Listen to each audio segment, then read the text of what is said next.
बहुत से लोगों को जब सुबह फ्रेश होने जाते हैं तो बहुत टाइम लगता है, स्टूल उनका काफ़ी हार्ड होता है, यानी मल काफ़ी सख्त होता है, जिसके कारण उन्हें पेट पर बहुत ज़ोर डालना पड़ता है।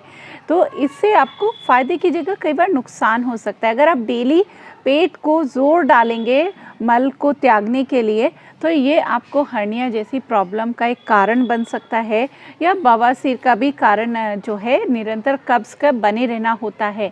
तो इसमें आपको क्या करना चाहिए, पेट पर ज़ोर डालने की बजाय आपको अश्विन मुद्रा का अभ्यास करना चाहिए। अश्विन मुद्रा जब आप करते हैं तो ये आपकी बड़ी आंत पर एक काफ़ी अच्छा कॉन्ट्रैक्शन पैदा करता है, और जिससे जो बॉवल मूवमेंट है, जो मल है, वो आसानी से बाहर निकल जाता है और आपको इसे ज़ोर भी नहीं डालना पड़ेगा पेट पे। तो चलिए सीखते हैं कि अश्विन मुद्रा का प्रैक्टिस कैसे किया जाता है। अश्विन मुद्रा के लिए जब आप सुबह फ्रेश होने जाएं तो उस समय आप अपने गुदा द्वार को ऊपर की तरफ खींचें और रिलैक्स छोड़ दें। गुदा द्वार को एनस को ऊपर की तरफ पुल करें एंड लूज़ छोड़ दें, रिलैक्स छोड़ दें। इसी प्रोसेस को कंटिन्यू करना है कुछ देर तक।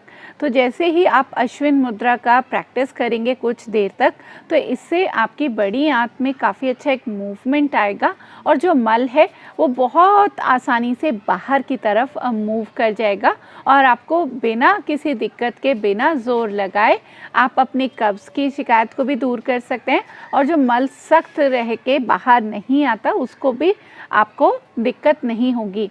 साथ साथ में कई बार क्या होता है, अश्विन मुद्रा तो करें ही जब आप मल त्यागते हैं, लेकिन साथ साथ में आप सुबह को अपान मुद्रा का भी अभ्यास करें, क्योंकि सुबह के समय जो हमारी अपान वायु है वो एक्टिव होती है।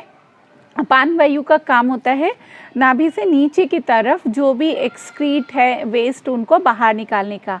तो अपान मुद्रा डेली सुबह सुबह आप करें तो इससे बॉवल मूवमेंट और आसानी से क्लियर होगा, कब्ज़ की शिकायत दूर होगी। अश्विन मुद्रा के लिए, अपान मुद्रा के लिए आपको जो बीच की दोनों उंगलियां हैं, जो मध्यमा, मिडिल फिंगर और रिंग फिंगर, इन दोनों के टिप को अंगूठे के टिप से मिला देना है। तो सुबह सुबह अपान मुद्रा का अभ्यास करें, जिससे जो अपान वायु है वो नीचे की तरफ एक्टिव हो जाए और आपको कॉन्स्टिपेशन दूर होगा। दूसरा, मल त्यागते हुए अश्विन मुद्रा का अभ्यास करें। अगर मल आपका आसानी से बाहर नहीं आता है, सख्त रहता है, पेट पर ज़ोर कभी नहीं डालना चाहिए, तो वो आपको नुकसान पहुंचाएगा लंबे समय तक, अगर ऐसा अभ्यास आप करते हैं। धन्यवाद।